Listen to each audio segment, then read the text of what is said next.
जमलेल्या माझ्या तमाम हिंदू बांधवांनो, भगिनी आणि मातांनो,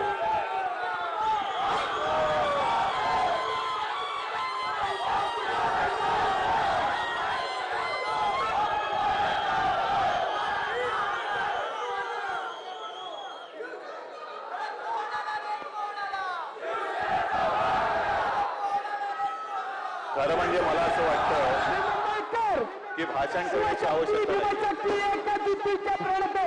महाराष्ट्रातील तमाम शेतकऱ्यांचे गोरगरिबांचे प्रणते माननीय शिवसेना पक्षप्रमुख श्रीमान उद्धवजी ठाकरे यांचा अखंड हिंदुस्थानचा कैवारी प्रबोधनकार सुपुत्र दोन देश धर्म मराठी मनाचे मानबिंदू हिंदू अस्मितेचे शिरोमणी हिंदुस्थान हिंदुस्थान एकमेव हिंदू हृदय सम्राट हिंदू धर्मरक्षक सरसेनापती महानेता माननीय शिवसेना प्रमुख श्रीमान बाळासाहेब ठाकरे यांचा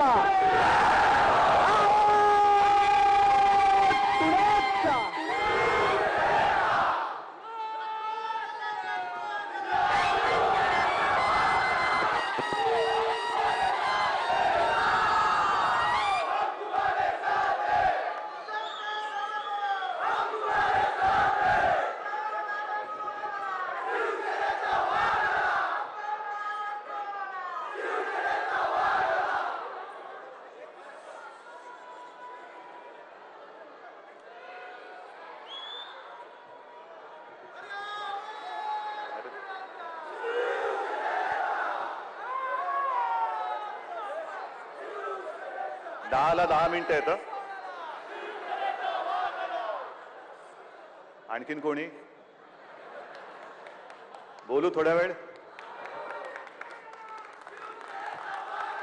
हा उत्साह पाहिल्यानंतर एक मिनिट, हा उत्साह आहे ना मतपेटीत उतरू द्या. आणि कोण आला रे कोण आला, शिवसेनेचा वाघ आला आपण जे बोलतो आहोत तो वाघ दिल्लीमध्ये पाठवा.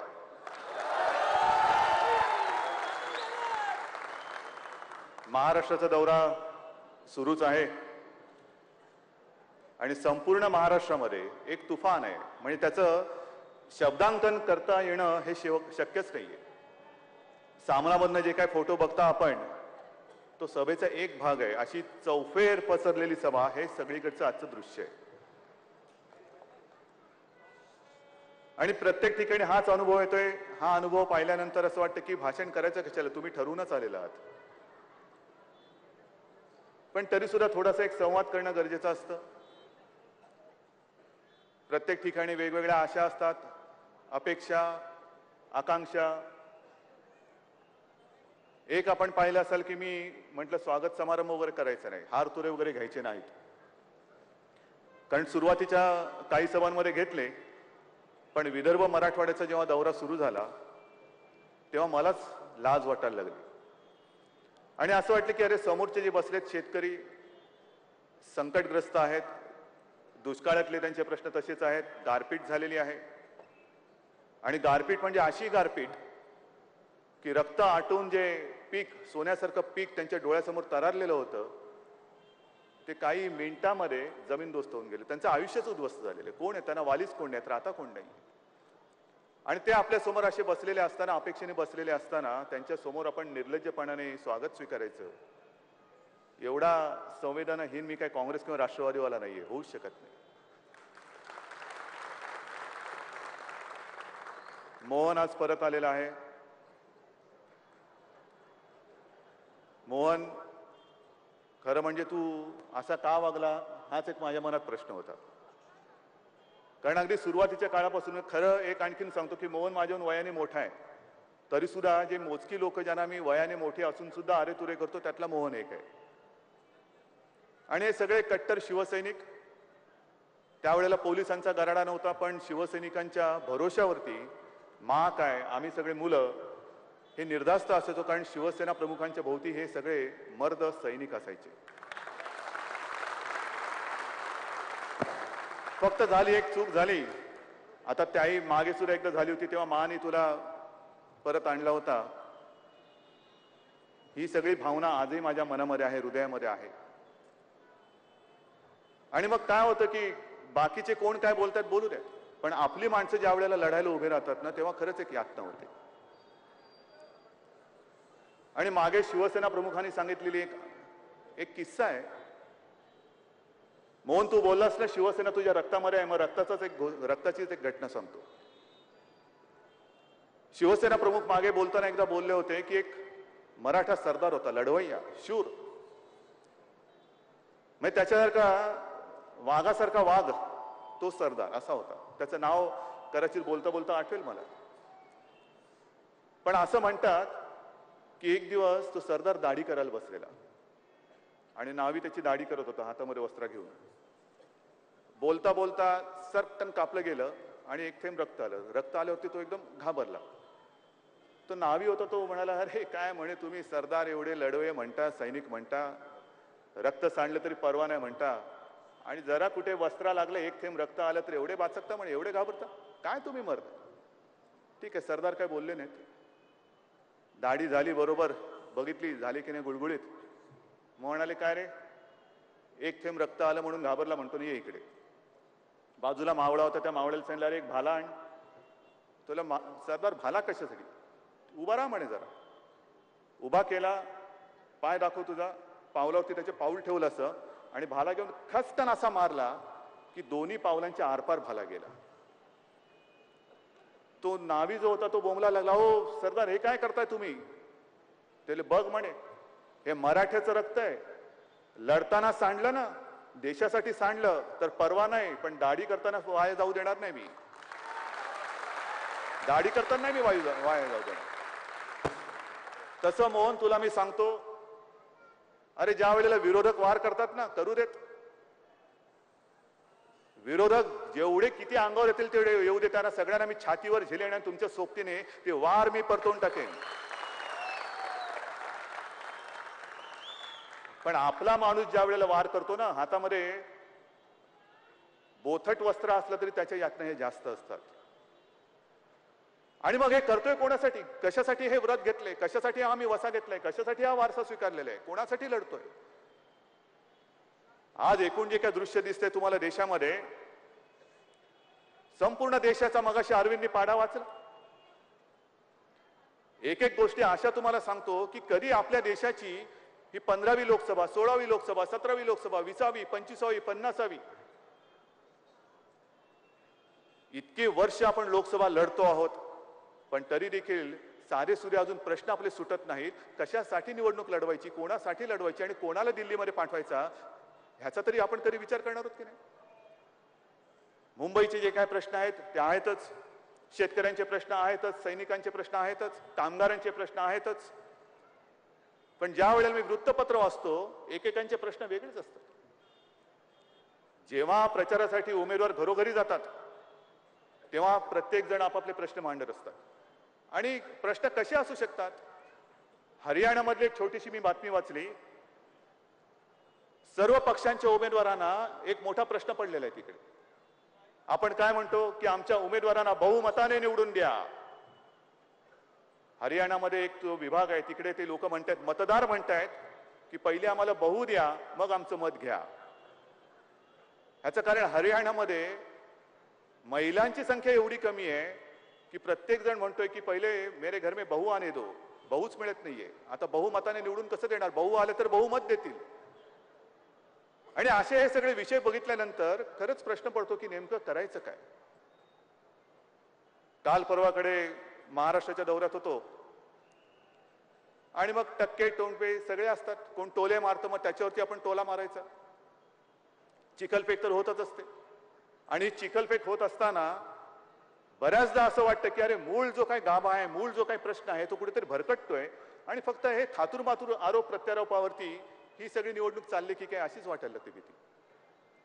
काल त्या आढळरावांच्या इकडे होतो, तिकडे शरद पवारांनी आरोप केला होता. शरद पवार म्हणाले, काय झालं, जसं आज अरविंद सावंतनी वचननामा एक प्रकाशित केला की या दक्षिण मुंबईसाठी म्हणून एक वेगळा वचननामा. का मत द्या, कशासाठी मत द्या, खासदार आल्यानंतर करणार काय. तर बाबा मत दिल्यानंतर हे मत तुमचं सत्कारणी कसं लागेल आणि मी काय करणार ते अरविंद सावंतनी सांगितले. आणि मग तसंच शिवाजीराव आढळराव आपले त्यांनी मतदारसंघात सांगितलं की मी 4,500 कोटी रुपयाची कामं केली. दिल्लीमधनं 4,500 कोटी रुपये मी मतदारसंघात आणले आणि कामं केली. लगेच शरद पवार बोलले, हे पैसे कुठून आणले? हे आम्हीच दिले. काय म्हणे यांचा रुबाब? पंगत पाटलाची आणि रुबाब वाढप्याचा. म्हटलं चांगले म्हण असेल, आणखीन काय असेल, गोष्ट चांगली आहे. पवार साहेबांचं मराठी तसं स्ट्रॉंग आहे. आणि मग मी त्यांना उत्तर दिलं. मी बोलता बोलता बोललो की म्हटलं अहो पवार साहेब, हा वाढपी आमचा होता म्हणून ते 4,500 कोटी तरी इथपर्यंत आले. जर मनमोहन सिंगना कळलं असतं की वाढपी तुम्ही आहात तर काय झालं असतं? असं बोलल्यानंतर एक तुमच्यासारखा कोणतरी बोलला, याने भांड्यासकट खाल्लं असतं. म्हणजे 4,500 कोटी तर गेलेच, पण भांड पण गेलं. हे असे सगळे बकासूर माजलेले असताना पुन्हा त्यांच्या हातामध्ये आपलं भवितव्य द्यायचं का? सोनिया गांधी जे काय करतायत हे सगळं त्यांचे सगळे लाड आणि त्यांचे चोचले आपल्याला पुरवायचे असतील तर मुंबईचे प्रश्न सोडवणार कोण? आहेत ना मिलिंद देवरा आहेत, त्यांच्या आधी मुरली देवरा होते. तसं हे देवरा कुटुंब म्हणजे सगळ्यांना माहिती आहे. मध्यंतर तर अशी आवई उठवली होती की इकडे मुद्दामून शिवसेनेने एक वीक कॅन्डिडेट दिलेला आहे. आता कळलं त्या वीक कॅन्डिडेटची ताकद किती मोठी आहे. हा अस्सल सैनिक आहे, कोणी असा वर्ण पडलेला नाहीये. शिवसैनिक. आणि अरविंद बद्दल मी खास बोलेन की जी जी जबाबदारी आजपर्यंत शिवसेना प्रमुखांनी त्यांच्यावर सोपवली, नव्हे मी सुद्धा जी जबाबदारी सोपवली, प्रत्येक वेळेला अरविंद यश घेऊन आलेले आहेत. प्रत्येक वेळेला. नाशिक असेल, जळगाव असेल, कुठेही पाठवा. घरदार संसार मला माहित नाही काय करतात. रात्रंदिवस प्रवास करतात. निवडणूक असेल, काही असेल, पण यश घेऊन येतात. आणि म्हणून विचार पूर्ण करून अरविंदवरती ही दक्षिण मुंबईची जबाबदारी सोपवलेली आहे. आणि तुमच्या सगळ्यांच्या साथीने मला खात्री आहे की अरविंद याही जबाबदारीत यशस्वी होणार म्हणजे होणारच.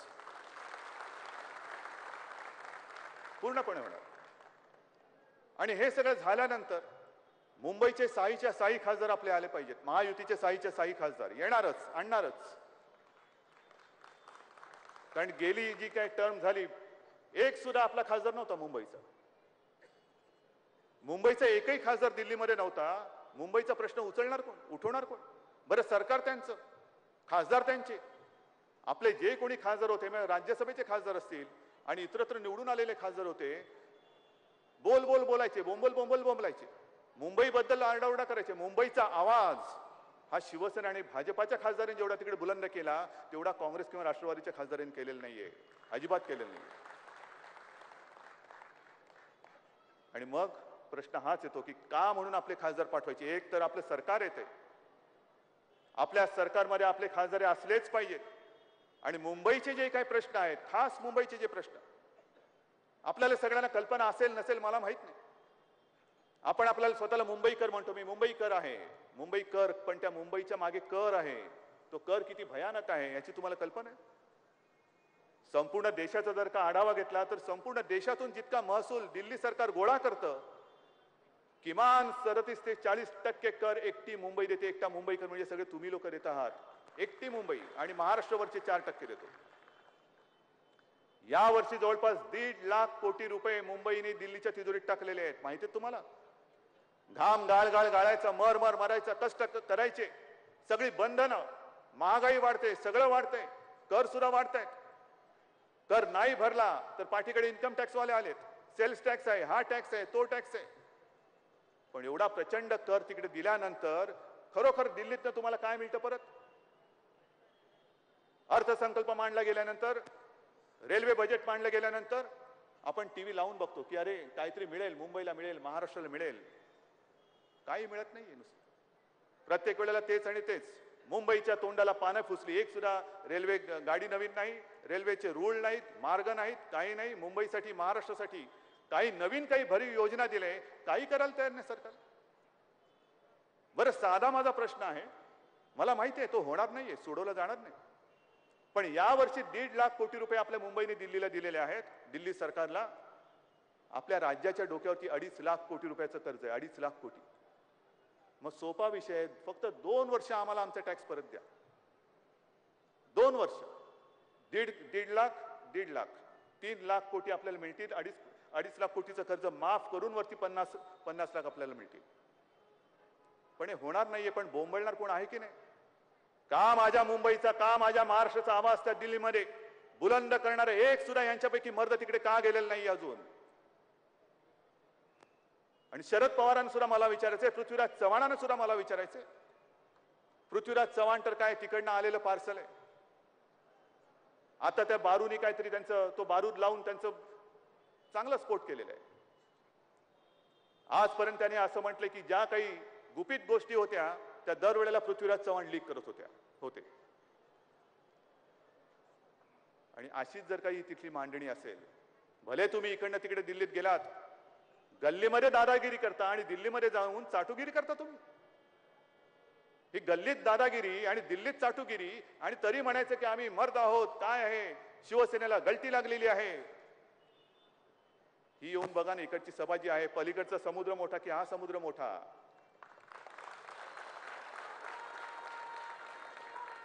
आणि ज्यांना असं वाटतं की शिवसेनेला गलती लागलेली आहे, त्यांना मला सांगायचं की गलती ही मडक्याला लागते, समुद्राला लागू शकत नाही.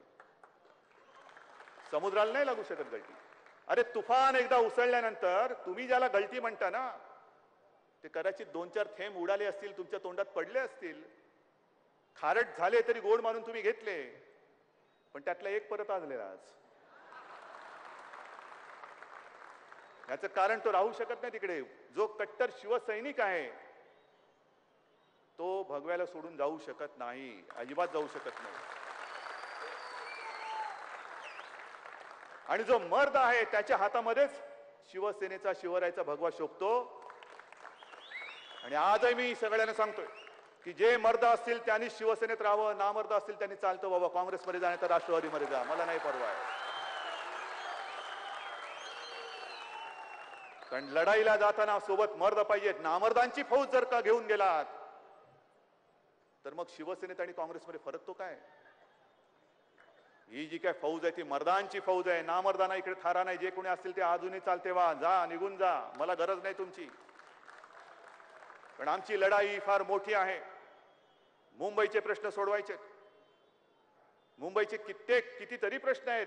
मुंबईकरांच्या कोळीवाड्याचे प्रश्न आहेत, नाही परवानगी मिळत. मुंबईकरांच्या पाण्याचा प्रश्न आहे, प्रत्येक वेळेला दिल्लीचे दारं ठोठावी लागतात. एकच उदाहरण सांगतो तुम्हाला, जे मध्य वैतरणा धरण आपण पूर्ण केलेलं आहे. 3 वर्षात मुंबई महापालिकेने ते पूर्ण केलं. 3 वर्षामध्ये. मला अभिमान आहे मुंबई महापालिकेचा.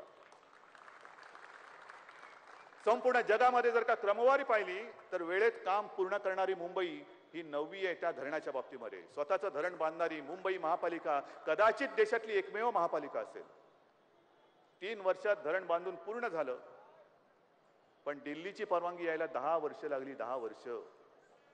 अशी अजून 2 धरणं बांधायची आहेत. परवानगीला गेलेला आहे. कधी यांचं सरकार आलं, मिळेल कधी मला माहिती नाही. ह्या ज्या काही गोष्टी आहेत ह्या तुमच्यापर्यंत येतात का? प्रत्येक वेळेला काही झालं तरी मुंबई महापालिका, अरे त्या महापालिकेच्या डोक्यावरती तुमचं राज्य सरकार आहे, त्याच्या डोक्यावरती केंद्र सरकार आहे. आणि म्हणून आम्ही जे ठरवलंय की आधी पहिलं तुमचं डोकंच तिकडे ठेचून टाकायचं. पहिलं केंद्रामध्ये येतो, मग राज्यामध्ये येतो, महापालिका आमच्याकडे आहेच, मग बघा माझी मुंबई काय करते, ती कशी घेऊन जातो पुढे. ती पिण्याचा पाण्याचा प्रश्न आहे, कोळीवाड्यांचा प्रश्न आहे, घरांचा प्रश्न आहे, रस्त्यांचा प्रश्न आहे. अहो साधं जिजामाता उद्यान आपलं गेली 5, 7, 8, 10 वर्ष, किती वर्ष झाली अजूनही त्या झू अथॉरिटीकडनं परवानगी येते. कधी करणार ते उद्यान? कधी पूर्ण येणार? परवानगी कधी येणार? जो गेल्या 8-10 महिन्यापूर्वी मी विषय काढला होता, हा आपला मुंबईचा रेसकोर्स, जवळपास 225 एकर जागा ही इकडे मोकळी आहे. 225 एकर कोणाची जागा आहे? कोणाच्या बापाची आहे? ही जागा 99 वर्षानंतर आता मोकळी झालेली आहे. लीज फ्री म्हणजे लीज संपलं.